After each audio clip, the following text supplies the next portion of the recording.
यदि तपाईहरु शेयर मार्केटमा छिर्दै हुनुहुन्छ र पहिलो बजार आईपीओबाट चाहिँ तब अब आईपीओ मा परेको शेयरहरु कसरी बेच्ने भनेर तपाईले सोच्दै हुनुहुन्छ भने यो भिडियो तपाईको लागि हुन सक्छ। मैले यो भिडियोमा तपाईले ए टु जेड कुराहरु तपाईले भन्दै गइरहेको छु। यसको भिडियो चाहिँ आज खास टीएमएस कसरी चलाउने भनेर भन्ने हो। जस्तो कि टीएमएस चाहिँ भने चाहिँ Nepal stock exchange trade management system. यो चाहिँ ब्रोकर वाइज चाहिँ फरक हुन्छ र भित्र चाहिँ एउटै हुन्छ। जस्तो कि मेरो ब्रोकर नम्बर 21 छ भने यो ब्रोकर नम्बर चाहिँ जति पनि हुन सक्छ 1 देखि नेपालमा 58 र 60 वटा जति कतिवटा छ 60 वटा जति छ होला। सो आजको भिडियोमा तपाईलाई म टीएमएस कसरी चलाउने र यसको बारेमा शेयरमा किन बेच कसरी गर्ने त्यसको बारेमा तपाईलाई यो भिडियो मार्फत भन्दैछु। यदि तपाईहरु च्यानलमा नयाँ हुनुहुन्छ भने सब्स्क्राइब पनि गरिदिनु होला। फर्स्टमा तपाईको जब ब्रोकर एकाउन्ट खोल्छ तब चाहिँ तपाईले एउटा client code or user ID भनेर तपाईकोमा आएको हुन्छ। जस्तो कि प्राय जस्तो चाहिँ इयर वाइज हुन्छ। जस्तो कि मेरो 2021 040458 थियो भने यसमा चाहिँ मेरो आफ्नै पासवर्ड म हाल्ने नै छु।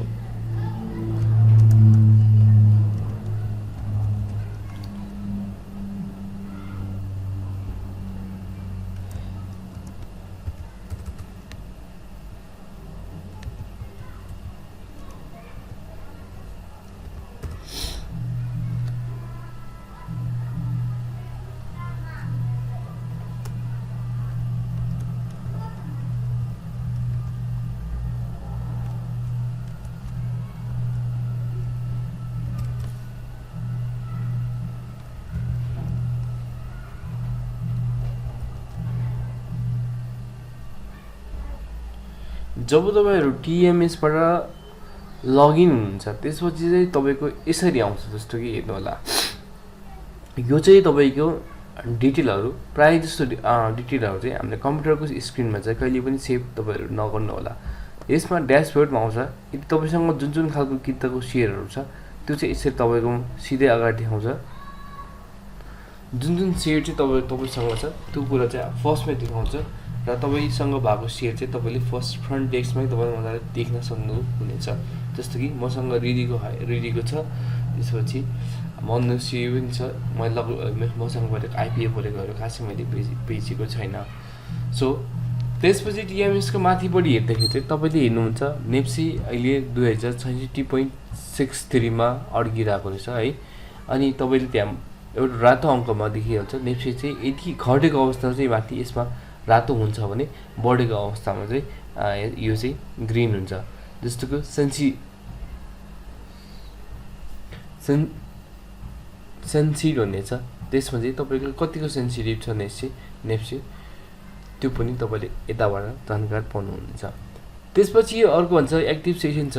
नेप्से चाहिँ सामान्यतया यो टीएमएस चल्ने भन्ने चाहिँ 11 बजेदेखि 3 बजेसम्म हो। त्यसको टाइमिङ अवधि दिएको छ।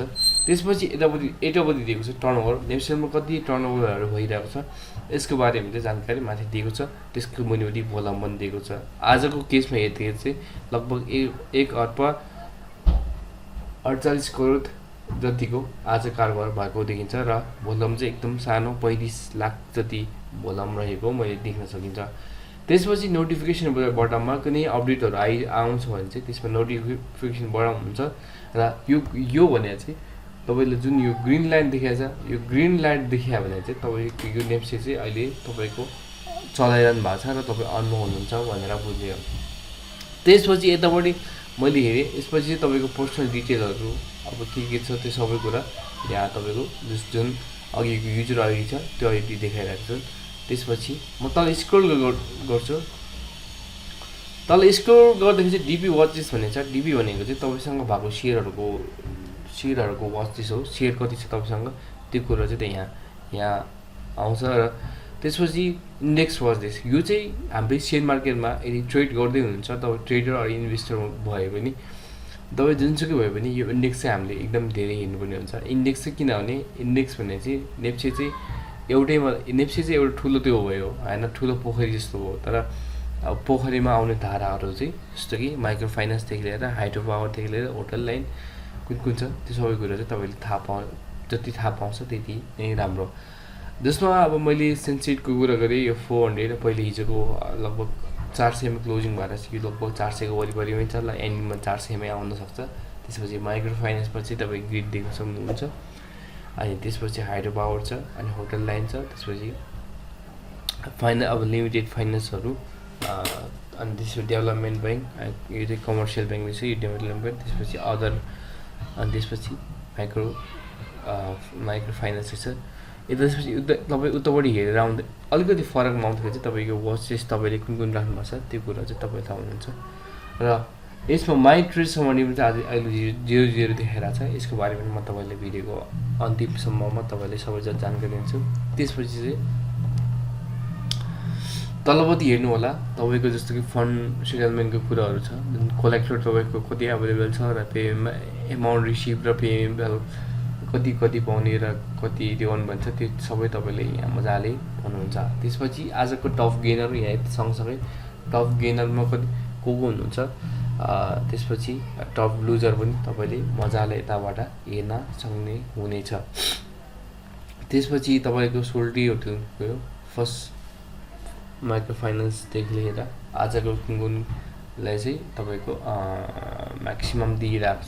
म्याक्सिमम भनेको पोजिटिभ छ। त्यसपछि यतापट्टि हेर्नु चाहिँ तपाईँ आजको टप लुजरहरू को छ डोर्तीदेखि लिएर आइएचएल लिएर बिएचएलदेखि लिएर पिएमबिएचएल लिएर एनएचपिसी एन्ड जोसी टिपिसी एन्ड जिएचएल त्यसको बारेमा छ। त्यसपछि अलि मुनिपट्टि स्क्रोल डाउन गर्दाखेरि चाहिँ तपाईँले top turnover top भोलम top transaction भनेको आज चाहिँ धेरै टर्नओभर भएको चाहिँ रिडी देखियो। यसको प्रिभियस क्लोजिङ टाइम 332 थियो भने आज चाहिँ घटेर लगभग 3%ले घटेको देखिन्छ। त्यसपछि एपी अनि त्यसपछि नेस्टो एनटिसी अनि याद कुराहरू चाहिँ तपाईँले मजाले स्क्रिनमा देख्न सक्नुहुन्छ।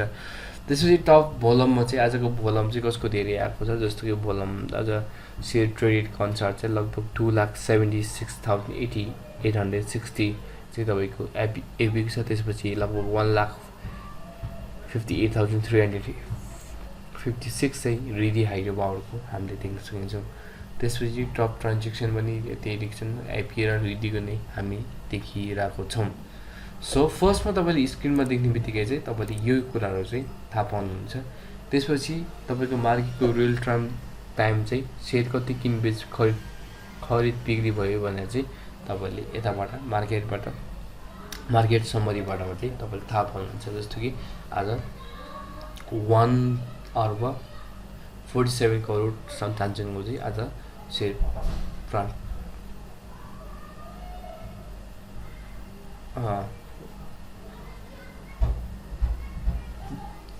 ट्रान्जेक्सन भएको रहेछ। त्यसपछि चाहिँ तपाईँले म्यासेज एन्ड न्युज भनेको छ।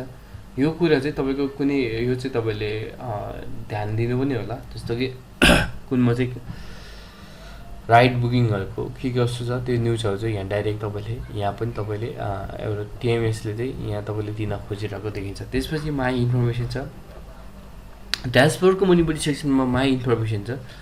माई इन्फर्मेसन सेक्सनमा चाहिँ तपाईँको आफ्नो पर्सनल इन्फर्मेसनहरू छन् त्यो चाहिँ तपाईँले मजाले हेर्न पनि सक्नुहुन्छ। यसमा चाहिँ तपाईँले कति बाई गर्नुभयो तपाईँले कति सेल गर्नुभयो त्यो कुराहरू नि आज तपाईँले यो कुरामा जस्तो कि यहाँ fund settlement order book trade बुकमा गएर तपाईँ हेर्न सक्नुहुन्छ। त्यसपछि माई क्लाइन्ट सर्च हिस्ट्री छ। त्यसपछि तपाईँको कुन कुन सेयरहरू कति किन्यो त्यो पनि तपाईँले थाहा पाउँछ। त्यसपछि फन्ड म्यानेजमेन्ट छ। फन्ड म्यानेजमेन्ट चाहिँ तपाईँले चाहिँ यदि कलेक्टर लोड गर्दै हुनुहुन्छ भने चाहिँ तपाईँले यहाँ जानु होला। अनि त्यसपछि र आफ्नो कुन चाहिँ ब्याङ्क जिबिआइएमईबाट चाहिँ हामीले फ्रीमा लोड गर्न सकिन्छ भने त्यसपछि कनेक्ट बेसबाट तपाईँले यसरी कलेक्टर लोड पनि गर्न सक्नुहुन्छ। त्यसपछि तपाईँसँग भएको कोलेक्टर एमाउन्ट त यहाँ मागिरहेको देख्यो भने तपाईँले चाहिँ यहाँ तपाईँले कलेक्टर चाहिँ कुन चाहिँ एकाउन्टमा पठाइदिने हो। मानव मेरो नोबल ब्याङ्क छ भने नोबल ब्याङ्क पनि तपाईँले मजाले पठाउन सक्नुहुन्छ। त्यसपछि यो भयो कलेक्टर हिस्ट्री। तपाईँ कति कलेक्टर तपाईँले दिनुभएको छ त्यसको बारेमा तपाईँको कलेक्टर हिस्ट्री छ। त्यसको मुनिपट्टि चाहिँ तपाईँले क्लाइन्ट फन्ड ट्रान्सफर हिस्ट्री कति छ त्यो पनि तपाईँले मजाले देख्नुहुन्छ। त्यसपछि फन्ड सेटलमेन्ट पनि देख्नुहुन्छ। र आजको अर्को महत्त्वपूर्ण पार्ट भने चाहिँ बाई सेल चाहिँ कहाँबाट गरिन्छ। बाई सेल भने चाहिँ अर्डर म्यानेजमेन्ट भन्छ। त्यसमा चाहिँ बाई सेल गर्नुपर्छ। जस्तो कि तपाईँको मानव मलाई रिदीकै एउटा सेयर तपाईँले किन्न मन लाग्यो अरे, रिदीको सेयर खासमा यो मर्जर भएपछि फर्स्ट टाइम आएको, लगभग 1 लाख को डिमान्ड छ। यसमा आज एकदम धेरै घटेको देखिन्छ, तर कतिसम्म घट्छ त्यो पनि तपाईँ हामीले नै हेर्न सक्छौँ, मजाले पाउनुहुन्छ। अब यसरी तपाईँ जस्तो कि तपाईँ किन्ने भए यता अब यदि किन्ने भए तपाईँले बाई गरेर यहाँ यसमा बाईमा थिचिदिनु भयो भने तपाईँले कति मानव तपाईँले 1000 किन्न मन छ भने तपाईँको प्राइस आजको सधैँको प्राइस भनेको प्राइस हालेपछि तपाईँले बाई गरेर थिच्नु भयो भने चाहिँ तपाईँको बाइङ अर्डर आउँछ। र यदि तपाईँ सेल गर्दै हुनुहुन्छ भने सेलिङ गरेर चाहिँ रातो आउँछ। रातो भने चाहिँ तपाईँले यो गरेर चाहिँ तपाईँले मजाले किन्न पनि सक्नुहुन्छ। त्यसपछि चाहिँ माथिदेखि तपाईँले देख्नु सक्नुहुन्छ यो चाहिँ 10 बजी नै हामीले TMSमा राख्नको पाउने कुरा हो। जस्तो कि मैले तपाईँ यहाँ प्री ओपन मार्केटमा चाहिँ हामीले चाहिँ तपाईँले कुनै सेयर किन्दा चाहिँ आज यसको बढ्छ र यसको डिमान्ड तपाईँले गर्न सक्नुहुनेछ। त्यसपछि अड भने चाहिँ तपाईँको मिनिमम 15 सानो किताहरू हुँदाखेरि चाहिँ तपाईँले अडमा युज गर्नुहुन्छ। अड स्पेसल पनि तपाईँले मजाले त्यो गर्न सक्नुहुन्छ। त्यसपछि मुनिपट्टि छ डेली अर्डर बुक भन्ने छ। डेली अर्डर बुकमा चाहिँ तपाईँले कति ट्रान्जेक्सन गर्नुभएकोमा कति भयो होइन, कति चाहिँ तपाईँको आयो त्यो कुरा चाहिँ तपाईँले थाहा पाउन सक्नुहुन्छ भने। त्यसपछि मैले ट्रेड म्यानेजमेन्ट चाहिँ ट्रेडमा चाहिँ तपाईँको ट्रेड बुक चाहिँ तपाईँले कति जस्तो कि मेरो सुरुवातदेखि अहिलेसम्मको ट्रेड बुक तपाईँले यहाँ माथि गएर क्लाइन्ट कोड र तपाईँको सिम्बल नम्बर हालेपछि तपाईँले मजाले पाउनुहुन्छ। त्यसपछि अर्को छ मार्केट डाटा भनेको छ। मार्केट डाटामा चाहिँ मार्केटको आजको डाटा के छ, मार्केटमा चाहिँ तपाईँले न्यू वाच लिस्ट तपाईँले राख्न सक्नुहुन्छ। वाच लिस्टलाई नाम जस्तै म SPI राख्छु हो। एउटा सिम्पल SPI भन्ने चाहिँ जस्तो कि मलाई एभरेज ब्याङ्कै मलाई वाच लिस्ट गर्न मन लाग्यो भने तपाईँले मजाले एभरेज ब्याङ्कलाई यसरी सेलेक्ट गरेर राखेर आजको विक्स अनि आजको के छ मार्केटमा तपाईँले वाच लिस्टको रूपमा राख्न सक्नुहुन्छ। त्यसपछि अर्को चाहिँ तल आउँदाखेरि मार्केटको डेफ भन्ने छ। मार्केटमा चाहिँ कस्तो छ जस्तो कि मैले आजको नै तपाईँको भर्खरै मैले तपाईँले के भने चाहिँ क्वार्टर रिपोर्टहरू बाई सेल के छ त्यो समथिङ पनि तपाईँले मजाले यसको राखेको थिएँ मैले। अब मैले EBLको मलाई हेर्छु भने एभरेज ब्याङ्क पनि आजको वाच लिस्ट कस्तो छ, किनबेच खरिद बिक्री कति छ त्यो मजाले तपाईँले ओपन कहिले भएको छ, लो हाई अनि विकेन्डको बारेमा पनि तपाईँले मार्केटको डेफ यसरी थाहा पाउन सक्नुहुन्छ। त्यसपछि अलिक तल जाँदै गर्दाखेरि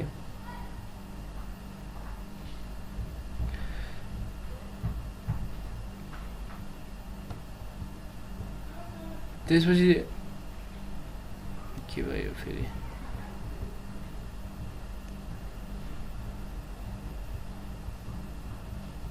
त्यसपछि तल जानु होला। तल गएपछि मार्केट डेफ, त्यसको पछाडि चाहिँ त्यसपछि ब्रोकरेजको अफिसको नम्बर छ।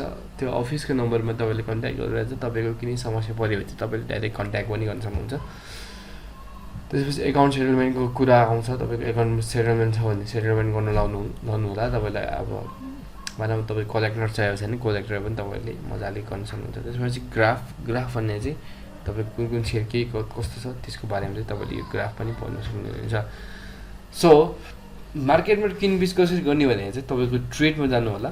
ट्रेड म्यानेजमेन्ट नै सबै कुरो हुने हो। तपाईँको फोनबाट नै मिल्छ। कुनै सेयर किन्नु छ भने मलाई एभरेज ब्याङ्कै सोधौँ न, एभरेज EBL नै थिइदिएँ मैले। एभरेज ब्याङ्कको मैले किन्नु छ भने चाहिँ तपाईँको किन्नु छ भने चाहिँ जस्तो कि तपाईँको कति के किन्दै हुनुहुन्छ त्यो राख्नु होला। त्यसपछि अनि याद गर्नु होला कि त चाहिँ किन्दाखेरि तपाईँको एकचोटिमा 1 लाखभन्दा माथि किता किन्न हामीले पाउँदैन।